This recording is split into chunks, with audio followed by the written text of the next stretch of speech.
এই সংসারের সব থেকে বড় সুখ কি?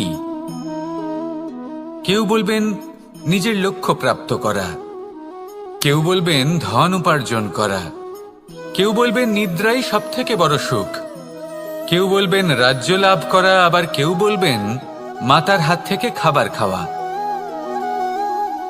আদি ইত্যাদি। কিন্তু যদি সত্যি কথা বলি, এই সংসারের সব থেকে বড় সুখ হল সেবা করা। কখনো কাউকে সেবা করে দেখুন। এই সেবা দ্বারা অন্য কোনো মানুষের আশীর্বাদ লাভ করাতেই সুখ রয়েছে। আপনার সেবা ভাব দ্বারা যখন কোনো মানুষ নিজের অন্তরাত্মা থেকে আপনাকে আশীর্বাদ করে, তার থেকে বড় সুখ আর কিছুই নেই। কারণ প্রত্যেক মানুষের মধ্যে ঈশ্বর বাস করেন। নরের সেবাই হল নারায়ণের সেবা। নিষ্কাম সেবা করাই হল সব থেকে বড় সুখ। তাই নিজের অন্তরে সেবার এই ভাব জাগ্রত করুন। যে সুখের কথা আমি বলছি, সেই সুখ অনুভব করেই দেখুন। এই মন সুপ্রসন্ন হয়ে বলবে, রাধা রাধা। পুষ্পের সুবাস আমার খুব ভালো লাগে। অত্যন্ত সুন্দর হয় এই পুষ্প। এইভাবে চারিদিকে পুষ্প দেখে মন আনন্দিত হয়ে ওঠে। এবার আপনারা ভেবে দেখুন, আমার চারিদিকে পুষ্প নয়, আগুন আছে। তাহলে কি হবে? আমার শরীর কি জ্বলে যাবে না? অবশ্যই জ্বলবে। শরীরকে কি আগুনের তাপ সহ্য করতে হবে না? অবশ্যই সহ্য করতে হবে। এটাই হলো প্রকৃতির নিয়ম। এই নিয়ম কিন্তু আমরা সবাই জানি, কিন্তু আমাদের মধ্যে বেশিরভাগ মানুষ এই বিভ্রান্তি নিয়ে বাঁচি যে এই যে প্রকৃতির নিয়ম, তা আমার ওপর প্রযোজ্য নয়। তা কিন্তু নয়। আমাদের চতুর্দিকে এই যে নিসর্গ রয়েছে, আমরা তার কতটা ক্ষতি করি সেটা একবার ভেবে দেখুন। আমরা বনাঞ্চল জ্বালিয়ে দিই, বায়ু দূষিত করি, জল দূষিত করি, প্রাণীদের হত্যা আমরা করি। কেন? এই নিসর্গ আমরা নষ্ট করি, যদিও আমরা জানি যে আমরাও হলাম এই নিসর্গেরই অংশ। এবার দেখুন, শরীরের কোনো অংশে যদি আগুন ধরান, আস্তে আস্তে সমস্ত শরীরও জ্বলে যাবে। সেইভাবেই নিসর্গ যদি নষ্ট হয়ে যায়, তাহলে মনুষ্য জাতিও নষ্ট হয়ে যাবে। তাই এই যে নিসর্গ আপনি দেখছেন, এই পুষ্প, এই বৃক্ষ, বায়ু, জল, এদের সকলকে রক্ষা করুন, নষ্ট নয়। মনে রাখবেন, যদি নিসর্গ থাকে মানুষ থাকবে, যদি নিসর্গ থাকে তাহলেই জীবন থাকবে। আসুন আমার সাথে ভালোবেসে বলুন, রাধা রাধা। জীবন থাকলে লক্ষ্য অবশ্যই থাকবে। যদি লক্ষ্য থাকে, তার পথ অবশ্যই থাকবে। যদি পথ থাকে, তাহলে বাধা অবশ্যই থাকবে। আর এর ওপরেই নির্ভর করে যে আমরা জীবনে সফল হব না অসফল, পুরস্কারের ভাগীদার হব নাকি তিরস্কারের। মনে করুন, আপনাকে একটা কাজ করতে হবে, আপনাকে পর্বত আরোহণ করতে হবে, আর সেই পথের ঢাল আপনাকে একাধিকবার ফেলে দেবে। পাথর আপনাকে একাধিকবার আহত করবে। এই অবস্থায় কি করবেন? সাধারণ মানুষ বেছে নেয় প্রতিশোধ। সেই পর্বতকে নষ্ট করে দেওয়ার চিন্তা ভাবনা করে, তার ভিতকে নড়িয়ে দেওয়ার কথা ভাবে সেই মানুষ। কিন্তু তাই জীবনে প্রতিশোধ নয়, পরিবর্তন বাছুন। বদলা নয়, বদল বেছে নিন। আপনার বাধা আপনার বন্ধু হয়ে যাবে। রাধা রাধা। এই সংসারে সবাই বলেন, আমি অর্জুনের মতো হয়ে উঠতে চাই। সবাই চায় যে তারাও যেন অর্জুনের মতো গান্ডীব লাভ করে।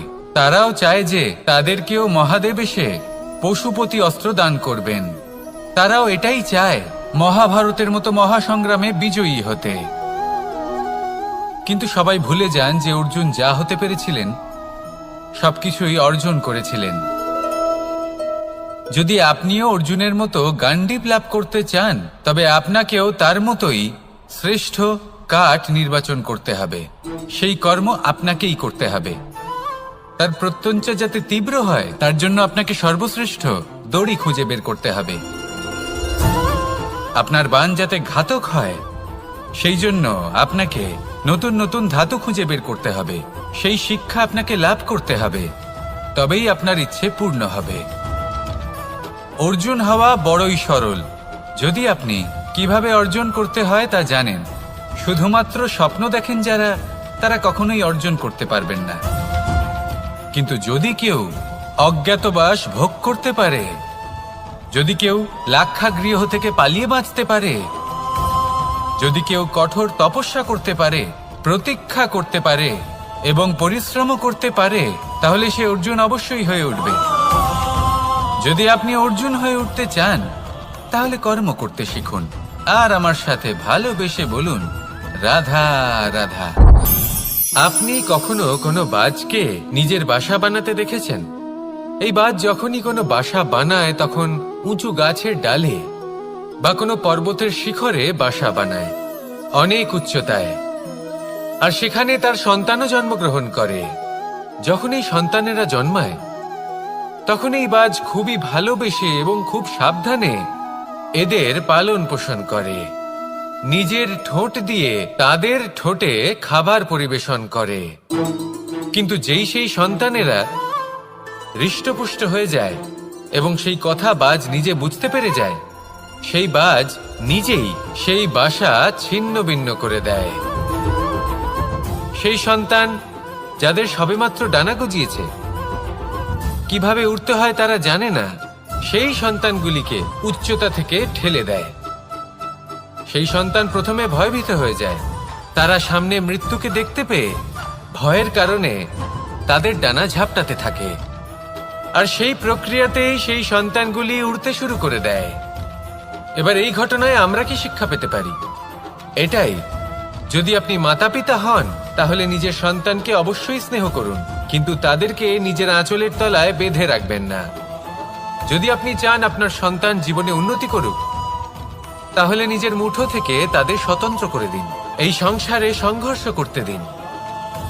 সেই সন্তান নিজেই বুঝতে পারবে যে জন্মের সময় পাওয়া ডানা কি করে ব্যবহার করতে হয়। আর আপনার চোখের সামনে আপনার সন্তান এই আকাশে উড়তে থাকবে। তাহলে আসুন আমার সাথে ভালোবেসে বলুন, রাধা রাধা। সমস্ত মানুষের জীবন কিছুটা সমান হয়। মানুষ জন্মগ্রহণ করে, তারপর চলতে শেখে, জীবনে এগিয়ে চলে, বার্ধক্য লাভ করে, তারপর সমাপ্ত হয়ে যায়। কিন্তু সেই ব্যক্তিরা কারা যারা প্রকৃত অর্থে মনুষ্য জীবন যাপন করেন? এনারা হলেন সেই ব্যক্তি যারা পড়ে গেলেও আবার উঠে দাঁড়ানোর চেষ্টা করেন, নিজের ভেঙে পড়া অস্তিত্বকে আগলে নিয়ে আবার একটা আকার দেওয়ার চেষ্টা করেন, ভগ্ন আশাকে আবার একটা নতুন দিশা দেন। অসফল হওয়ার পরেও থামেন না, আবার এগোতে থাকেন। অসফল হওয়ার পরে যদি আপনি থেমে যান, তাহলে সাফল্য আপনার সামনে অপেক্ষা করে, কিন্তু আপনি তা দেখতে পান না। তাই জীবনের সংঘর্ষে অংশগ্রহণ করতে শিখুন। জীবনের সংঘর্ষ থেকে পালাবেন না। আসুন আমার সাথে ভালোবেসে বলুন, রাধা রাধা।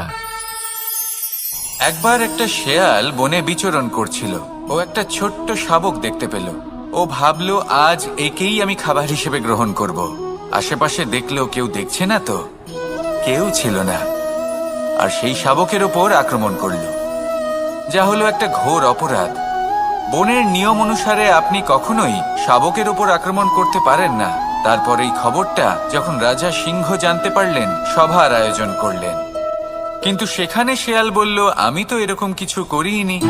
কিন্তু যদি আপনি এরকম বলেন, কোনো প্রমাণ দিন, এর কোনো সাক্ষী আছে? তখন রাজা সিংহ পেঁচাকে ডেকে পাঠালেন, যে সেই মুহূর্তে বৃক্ষের শাখার ওপর বসেছিল। সে সব কিছু দেখেছিল।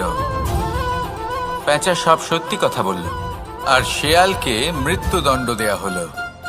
এবার এই কাহিনী আমি আপনাকে কেন শোনালাম? কারণ মানুষও কখনো কখনো এরকম কর্ম করেন যা শিয়াল করেছে। এটা ভাবেন কেউ দেখছে না, যখন আমি অনুচিত কর্ম করতেই পারি। কিন্তু না, আপনি যাই করুন না কেন, কেউ না কেউ অবশ্যই তা দেখছে। কোনো ব্যক্তি না হলেও কোনো প্রাণী, না হলে কোনো যক্ষ বা দেব বা প্রেত। যদি এনারা কেউ না দেখেন, তাহলে ধরিত্রী মাতা দেখেন, যেখানে দাঁড়িয়ে আপনি সেই কর্ম করছেন, তাই না? তাই একটা কথা সবসময় মনে রাখবেন, কে দেখছেন কে দেখছেন না সেই বিষয়ে ভাবা ছেড়ে দিন। এটা খুব সহজ কথা। আপনি যদি উচিত কর্ম করেন, উচিত ফল পাবেন। যদি অনুচিত কর্ম করেন, তাহলে আপনি অনুচিত ফল অবশ্যই পাবেন। সেই জন্য উচিত পথে চলতে থাকুন, উচিত কর্ম করতে থাকুন, আর আমার সাথে ভালোবেসে বলুন, রাধা রাধা। সংসারে সবচেয়ে পবিত্র মানা হয় গঙ্গা জলকে। কখনো ভেবে দেখেছেন কেন? কারণ গঙ্গা জলের আবির্ভাব অত্যন্ত শুদ্ধ হয়, তার জন্ম শুদ্ধ হয়, যেখান থেকে তার শুরু সেটাই শুদ্ধ হয়। আর শুরুটা শুদ্ধ হওয়া অত্যন্ত আবশ্যক। আমাদের জীবনে সবই শুরু হয় আমাদের ভাবনা থেকে। নিজের ভাবনাকে শুদ্ধ রাখুন, কারণ এই ভাবনা থেকেই আবির্ভাব হয় শব্দের। আপনার শব্দ শুদ্ধ রাখুন। এই জীবনে নিজের ভাবনা শুভ রাখলে, শুদ্ধ করলে, আপনার মন সুপ্রসন্ন হয়ে বলবে, রাধা রাধা। মানুষ জন্মগ্রহণ করে, তার সাথে ভয়েরও জন্ম হয়। ছোটবেলা থেকেই আমাদের মনে কোনো না কোনো প্রকারের ভয় থেকেই যায়। কেউ এই বিষয়ে ভয় পায় যে তার কোনো বস্তু তার থেকে দূরে চলে যাবে। কেউ এই বিষয়ে ভয় পায় যে আমি নিজেকে হারিয়ে ফেলব। কেউ এই ভেবে ভয় পায় যে আমার প্রিয়জনেরা তারা যেন আমার থেকে দূরে না চলে যায়। কেউ এই ভেবে ভয় পায় যে আমরা যেন পথ না হারিয়ে ফেলি, আদি ইত্যাদি। কিন্তু সত্যি কথা বলতে, ভেবে দেখুন এই ভয় বাস্তবে কি? শুধুই একটা মনস্থিতি, আর কিছুই নয়। যা কিছু আপনি জীবনে পেয়েছেন তা একদিন আপনাকে হারাতে হবে। এই জীবন হলো আপনারই, কিন্তু তাও একদিন সমাপ্ত হবে। তাই ভয় পেয়ে কি লাভ? এই ভয় শুধু আপনাকে জীবন যাপন করা থেকে বাধা দিচ্ছে, আর কিচ্ছু নয়। পথ হারিয়ে ফেললেই বুঝতে পারবেন যে নতুন পথ কিভাবে বানাতে হয়। কিছু মানুষকে জীবন থেকে হারালে তবেই আপনি বুঝবেন যে আপনার আপনজনকে। এই ভয়ের কারণে ভীত হয়ে থাকবেন না। এই তারা নক্ষত্র অন্ধকারের অভাবে গুরুত্ব হারায়। শিবকেও মহাদেব হওয়ার জন্য বিষ পান করতে হয়েছিল। প্রত্যেক পরিস্থিতি, প্রত্যেক সাফল্য আপনার পরীক্ষা নেবে। তাতে উত্তীর্ণ হওয়া হলো আপনার কর্ম। যখনই আপনি ভয় পাবেন বা সংকটের সম্মুখীন হবেন, তখন সাহসের সাথে তার সম্মুখীন হন। মনে রাখবেন, যে সম্মুখীন হতে জানে, সাফল্য তার সাথে সবসময় থাকে। আসুন আর আমার সাথে ভালোবেসে বলুন, রাধা রাধা। আমাদের হাতটা দেখুন। এই হাতে 5টা আঙুল আছে, যা ভিন্ন ভিন্ন ধরনের। একরকম কেন নয়? কারণ হলো প্রত্যেকের নিজের নিজের গুরুত্ব আছে, নিজের নিজের মাহাত্ম্য আছে। এরা ভিন্ন, তাই একত্রিত হয়ে মুষ্টিবদ্ধ করা সম্ভব, যার দ্বারা আমরা আত্মরক্ষাও করতে পারি, আবার আক্রমণও করতে পারি। যদি 5টি আঙুল সমান হতো, তাহলে মুষ্টিবদ্ধ হতে পারত না, নিজেদের মধ্যে বিভ্রান্তির সৃষ্টি করত।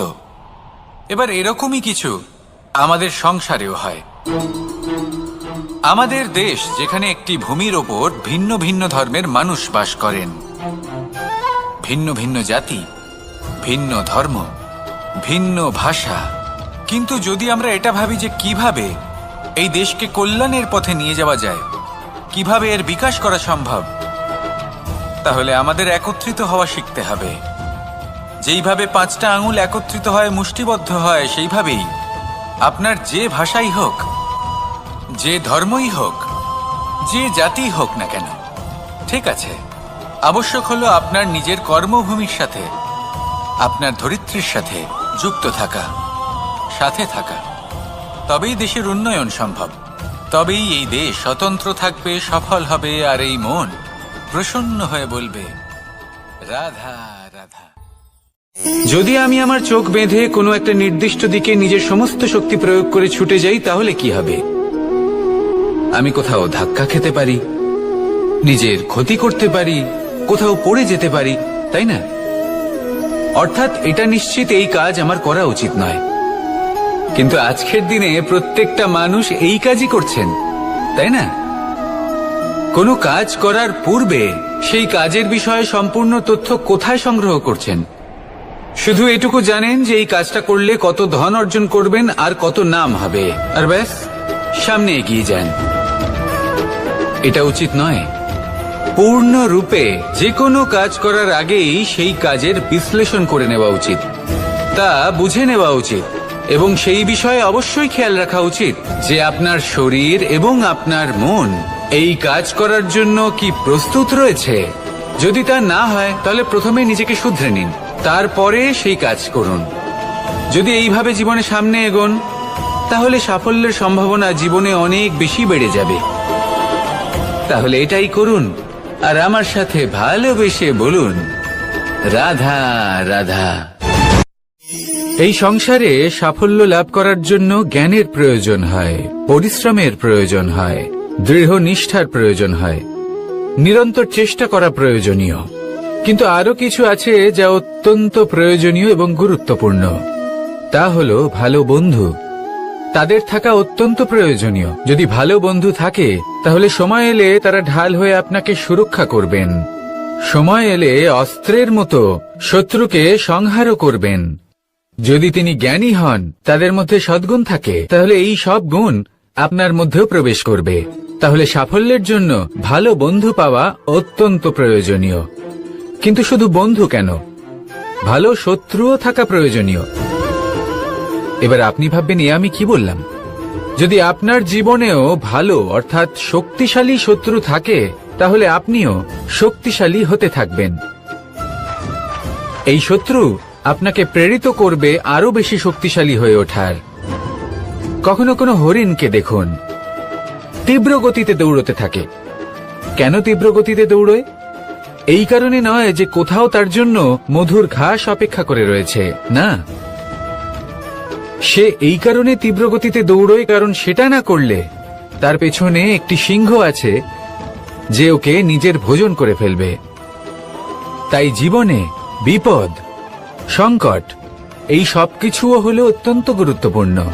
তার সম্মুখীন হতে শিখুন আর আমার সাথে ভালোবেসে বলুন, রাধা রাধা রাধা।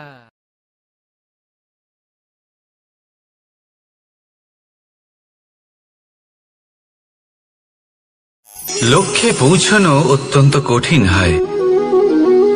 কেউ ভাবেন যে কেন এত কঠিন হয়, কেন এত কষ্ট করতে হয় লক্ষ্যে পৌঁছানোর জন্য। এই লক্ষ্য সরলভাবে কেন আমার কাছে চলে আসে না? চলুন আপনাকে একটা কথা বলি, যদি আপনার লক্ষ্য কঠিন না হয় তাহলে তাকে পাওয়া আপনার পক্ষে অসম্ভব হয়ে উঠবে।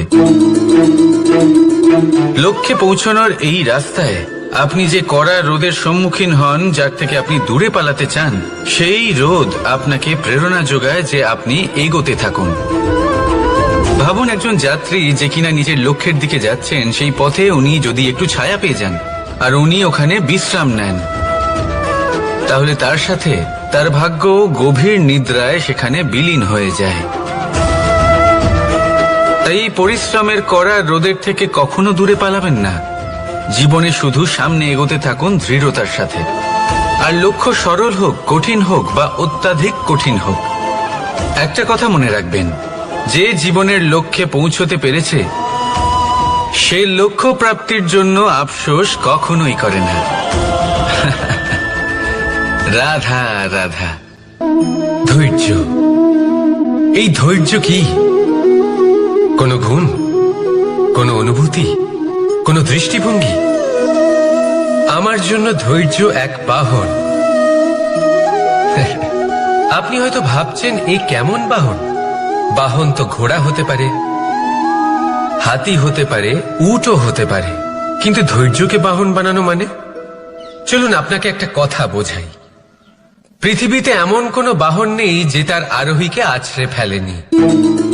সেটা উট হোক বা হাতি হোক বা ঘোড়া হোক, চলতে চলতে কখনো নড়বড় করেই বসে। তারপর সেই আরোহী পরে কারোর পায়, তারপর পরে তার নিজের নজরে। কিন্তু ধৈর্যরূপী বাহন কখনো কাউকে ফেলে না, কখনো না। না সেই আরোহী কারোর পায়ে পড়ে, আর না তো নিজের নজরে। কারণ ধৈর্য আপনাকে বিবেক প্রদান করে, বিবেক আপনাকে পরিকল্পনায় সাহায্য করে, আর পরিকল্পনা প্রদান করে আপনাকে শক্তি, আপনার লক্ষ্যের দিকে অগ্রসর হওয়া। বুঝলেন? ধৈর্যকে সঙ্গে রাখুন, নিজেকে আরো ধৈর্যশীল করে তুলুন। এই ধৈর্যের সাহায্যে আরোহণ করে দেখুন কিভাবে এই বাহন আপনাকে আপনার গন্তব্যে পৌঁছে দেবে। রাধা রাধা। সংসারে এমন একটা ভ্রান্ত ধারণা রয়েছে যে সবকিছু ভাগ্যের দ্বারা পাওয়া যায়, কিন্তু ভাগ্য, প্রারব্ধ এ তো সকলের জন্যই সমান হয়। এটা তো ব্যক্তির উপরে নির্ভরশীল হয়, তার আকাঙ্ক্ষার উপরে নির্ভরশীল হয়, বাসনার উপরে নির্ভরশীল হয়, স্বভাবের উপরে নির্ভরশীল হয় যে উনি সেটা নিয়ে কি করেন। দেখুন, এই প্রসাদ কিন্তু সকলকেই দেওয়া হয়, কিন্তু তা গ্রহণ করবেন কিভাবে সেটা ব্যক্তির উপরে নির্ভর করে। আপনাকে এক উদাহরণ দিই। যেমন ধরুন, দুজন মানুষকে আমি একটা করে মাটির ডেলা দিলাম, সেটা নিয়ে তারা কি করবেন?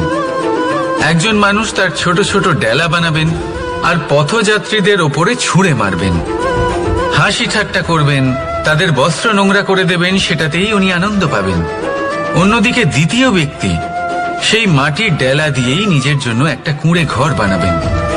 সেই কুঁড়ে ঘর যা রোদেতে, বৃষ্টিতে, ঝড়ে তাকে সুরক্ষিত রাখবে। অনুভূতি, এই অনুভূতি বদলাতে শিখুন। এই অনুভূতি অত্যন্ত গুরুত্বপূর্ণ। ভালোবাসাতেও এই অনুভূতি হলো অত্যন্ত গুরুত্বপূর্ণ। ভালোবাসা সে বন্ধুর সাথে হোক, মা বাবার সাথে হোক, ভাই বোনের সাথে হোক, স্ত্রীর সাথে হোক, যে কারোর সাথে হোক। মনে রাখবেন, এই হলো সেই অনুভূতি যা আপনার ভাগ্য নির্ধারণ করে থাকে। তাহলে আসুন আমার সাথে প্রেমের অনুভূতি নিয়ে বলুন, রাধা রাধা।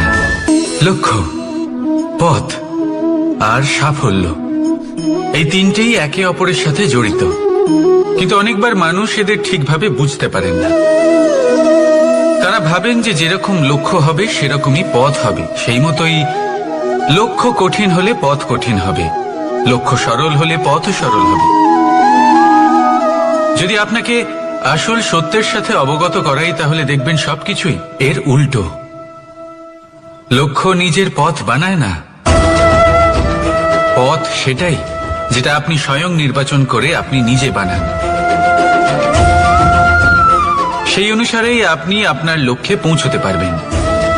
সেই জন্য জীবনে যখনই লক্ষ্যে পৌঁছানোর পথের বিষয়ে আপনি কোনো সিদ্ধান্ত নেবেন, তাহলে তা ভেবে চিন্তে নেবেন, কারণ এই পথ অত্যন্ত গুরুত্বপূর্ণ।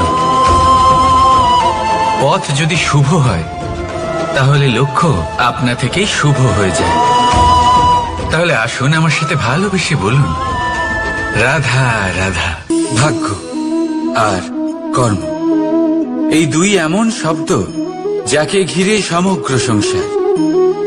কেউ বলে আমার ভাগ্যে এটা ছিল না, যা পেলে আমার জীবন অন্যরকম হতো। কেউ বলে আমার গত জন্মের কর্ম নিশ্চয়ই এমন ছিল, যে কারণে এই জন্মে এরকম ভাগ্য পেয়েছি আমি। এইসব বাদ দিন আর একবার শান্ত চিত্তে ভাবুন। আপনি বুঝতে পারবেন যে ভাগ্য আর কর্ম এই দুই এই জন্মের। তফাৎ শুধুমাত্র এটাই যে যদি ভাগ্যের কথা বলা হয়, তাহলে আপনি এই ভাগ্যের থেকে যত বেশি আশা করবেন, তত বেশি নিরাশ হবেন আপনি। কারণ এই আশা আপনাকে কর্ম করা থেকে আটকায়। যদি কথা বলা হয় কর্মের, তাহলে নিজের কর্মের প্রতি যত বিশ্বাস রাখবেন, তত বেশি সফলতা আপনার কাছে আসবে। তাই একটা কথা মনে রাখবেন, ভাগ্য আপনার কর্ম নির্ধারণ করে না, কিন্তু আপনার কর্ম আপনার ভাগ্যকে অবশ্যই নির্ধারণ করে। রাধা রাধা। নাম কত সাধারণ একটা বিষয়। প্রত্যেক মানুষ যে জন্ম নেয়, তাকে একটা নাম দেওয়া হয়, যা সে পেয়ে থাকে তার মাতা পিতার দ্বারা, না হলে তার গুরুর দ্বারা, বা কোনো আত্মীয়ের দ্বারা, বা কোনো কাছের মানুষের দ্বারা। এই নামের সাথেই সে আস্তে আস্তে বেড়ে ওঠে। কিন্তু এটাই কি সেই নাম? এই নামই কি সবকিছু? কখনোই নয়। একটা নাম সেটা যা আপনি জন্মের সময় লাভ করেন, যে নামে আপনি কর্মের পথে অগ্রসর হন। আরও একটা নাম সেটা যা আপনি আপনার কর্মের দ্বারা অর্জন করেন, আর এই নামেই আপনাকে সবাই যুগ যুগ ধরে মনে রাখে। আপনার আসল নাম সেটা নয় যা আপনাকে জন্মের সময় দেওয়া হয়েছিল। আপনার আসল নাম সেটা যেটা আপনি আপনার কর্ম দ্বারা লাভ করেছেন, কারণ সেই লাভের পেছনে প্রচুর প্রয়াস লুকিয়ে থাকে, অনেক পরিশ্রম লুকিয়ে থাকে। কিন্তু যদি আপনি চান যে মানুষ আপনার নাম মনে রাখে, তাহলে আপনাকে কর্মের পথে অগ্রসর হতেই হবে, শুভ কর্ম করতে হবে, অনর্গল চেষ্টা করে যেতে হবে, মহান কাজ করতে হবে।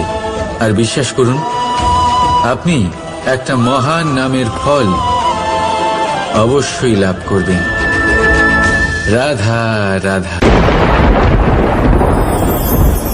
আমি এখানে একা এই বনে বসে আছি, বাঁশি বাজাচ্ছি। কার জন্য?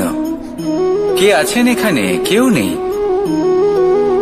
আমার প্রজা, আমার রাজ্য, আমার পরিবার আমার থেকে অনেক দূরে আছেন। আমি এখানে একা এই বনে বসে এই আকাশের এই রঙের, গাছের এই সব ফলের, মাটির সুবাসের আনন্দ উপভোগ করছি।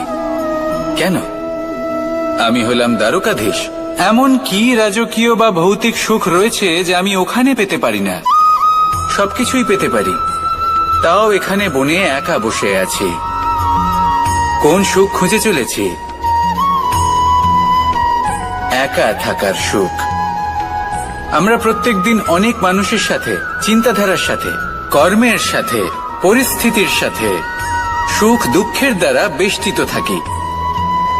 জীবনের এই চক্রে আমরা জড়িয়ে পড়তে থাকি। যতই আমরা এই সমস্যার সমাধান করি, আমরা ততই এতে জড়িয়ে পড়ি। আমরা এতটাই জড়িয়ে পড়ি যে যখন আমরা আয়নায় নিজেদের দেখি, তখন আমরা নিজেদের চিনতেই পারি না। এমন মনে হয় যেন আমরা নিজেদের হারিয়ে ফেলেছি। সেই জন্য প্রত্যেক দিন আপনি কিছু সময় নিজের সাথে কাটান একান্তে। এটা অত্যন্ত আবশ্যক। নিজের অস্তিত্বের গভীরে গিয়ে দেখতে শিখুন, নিজেকে বুঝুন। অদ্ভুত শান্তির অনুভূতি হবে। যেমন এই বায়ু, এই বৃক্ষ, এই পুষ্প, এই নিসর্গ, এদের মতো আপনিও কখনো একলা হতে শিখুন। কখনো নিসর্গের একটা অংশ হয়ে দেখুন। এই মন প্রসন্ন হয়ে বলবে, রাধা। একবার একটা শেয়াল বনে বিচরণ করছিল। ও একটা ছোট্ট শাবক দেখতে পেল। ও ভাবলো, আজ একেই আমি খাবার হিসেবে গ্রহণ করব। আশেপাশে দেখলো কেউ দেখছে না তো, কেউ ছিল না। আর সেই শাবকের ওপর আক্রমণ করলো, যা হলো একটা ঘোর অপরাধ। বনের নিয়ম অনুসারে আপনি কখনোই শাবকের ওপর আক্রমণ করতে পারেন না। তারপর এই খবরটা যখন রাজা সিংহ জানতে পারলেন, সভার আয়োজন করলেন। কিন্তু সেখানে শেয়াল বলল, আমি তো এরকম কিছু করিনি। কিন্তু যদি আপনি এরকম বলেন, কোনো প্রমাণ দিন, এর কোনো সাক্ষী আছে? তখন রাজা সিংহ পেঁচাকে ডেকে পাঠালেন, যে সেই মুহূর্তে বৃক্ষের শাখার ওপর বসেছিল। সে সব কিছু দেখেছিল।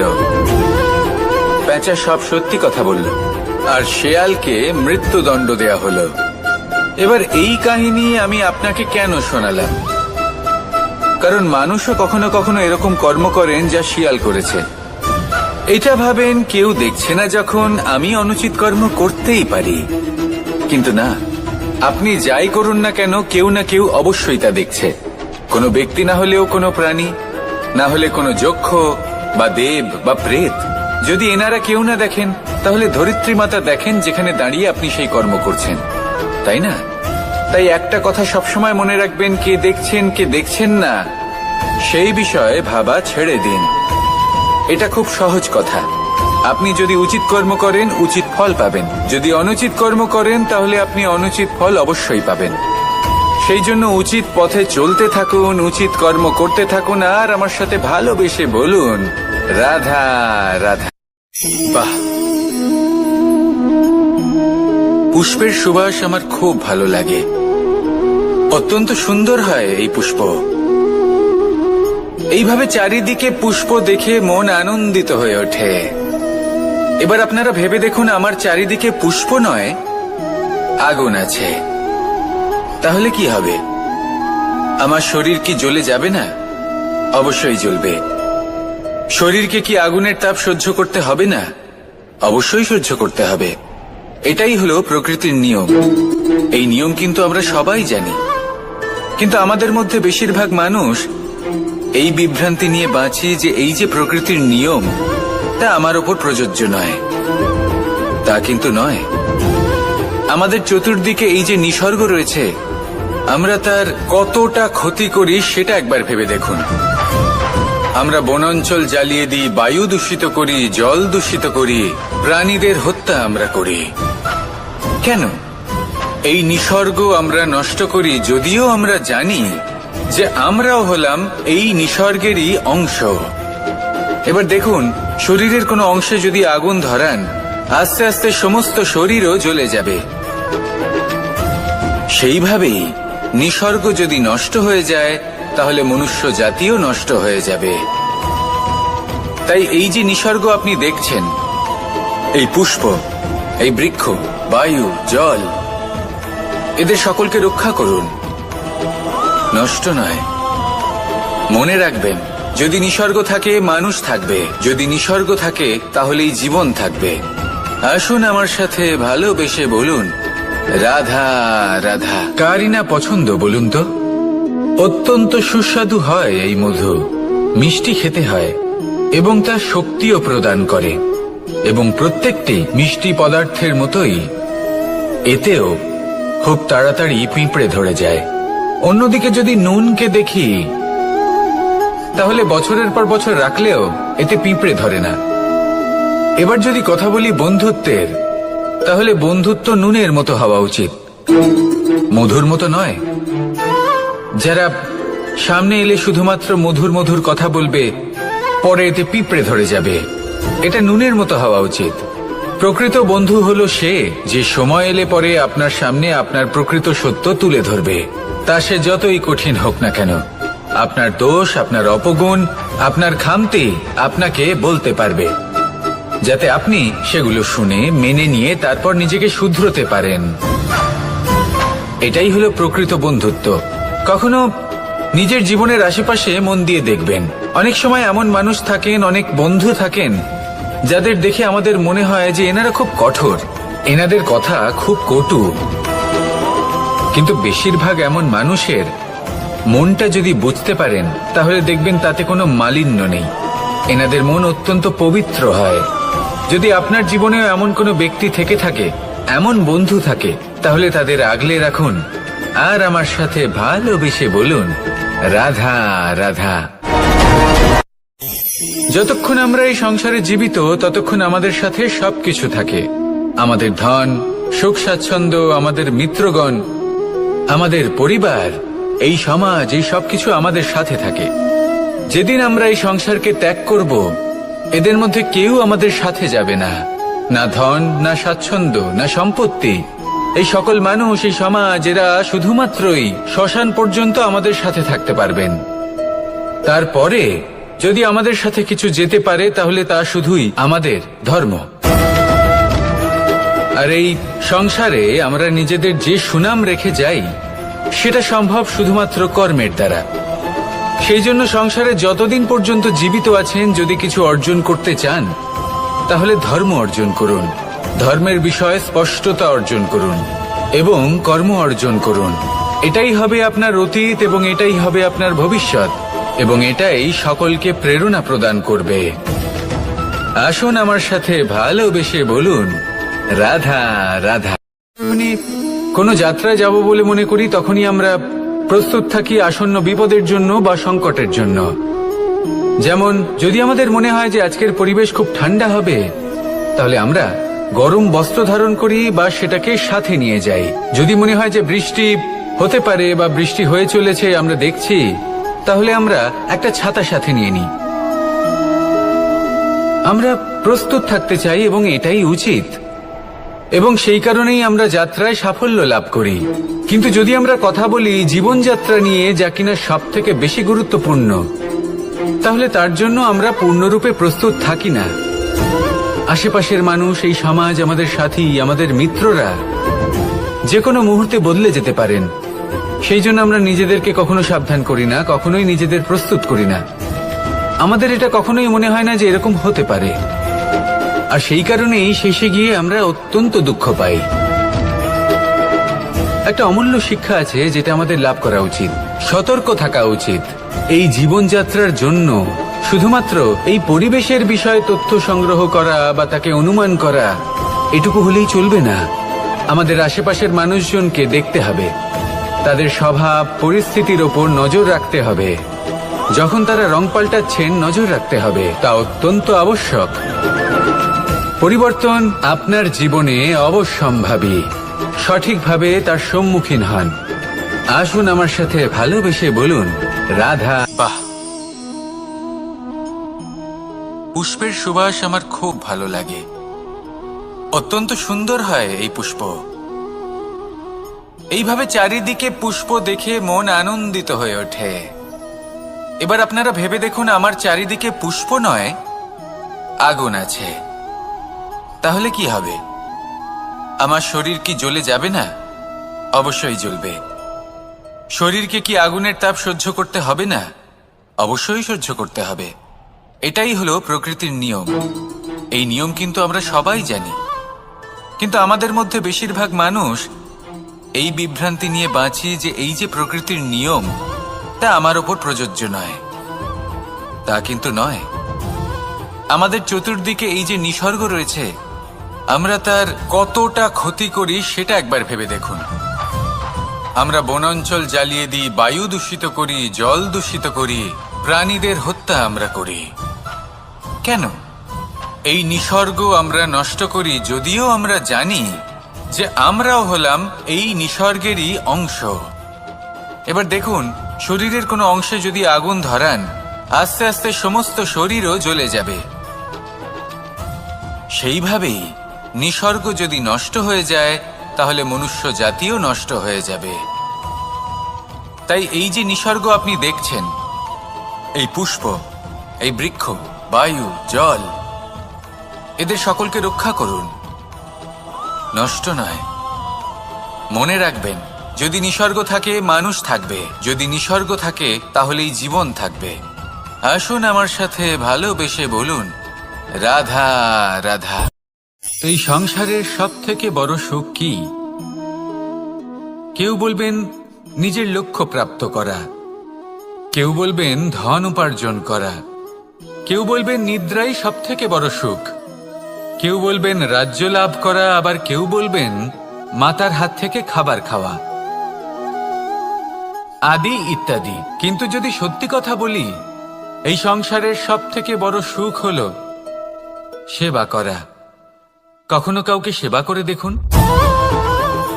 এই সেবা দ্বারা অন্য কোনো মানুষের আশীর্বাদ লাভ করাতেই সুখ রয়েছে।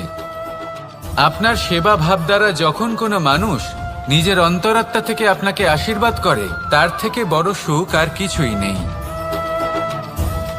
কারণ প্রত্যেক মানুষের মধ্যে ঈশ্বর বাস করেন। নরের সেবাই হলো নারায়ণের সেবা। নিষ্কাম সেবা করাই হলো সব থেকে বড় সুখ। তাই নিজের অন্তরে সেবার এই ভাব জাগ্রত করুন। যে সুখের কথা আমি বলছি, সেই সুখ অনুভব করেই